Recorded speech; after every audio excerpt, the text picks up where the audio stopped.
In this guide, I'm going to show you how to fix WhatsApp Restore stuck on iPhone. This is Aiden from JustBoz, and before we get into this guide, make sure to like the video and subscribe to the channel with all notifications on. It really does help with the channel and it lets us know that you want more content like this, so we greatly appreciate it. If at any point throughout this guide you did have any questions, just ask them down in the comment section below and we can help you out further.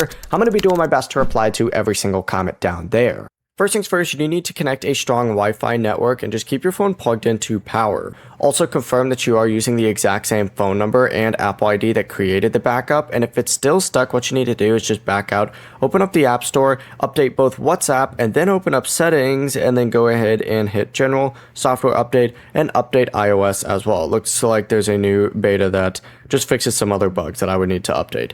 From there, you can go back into WhatsApp and try restoring that backup again. Before you do leave, make sure to like the video and subscribe to the channel with all notifications on. It really does help with the channel and it lets us know that you want more content like this. We'd greatly appreciate it. And if at any point throughout this guide you did have any questions, just ask them down in the comment section below and we can help you out further. I'm going to be doing my best to reply to every single comment down there. Peace.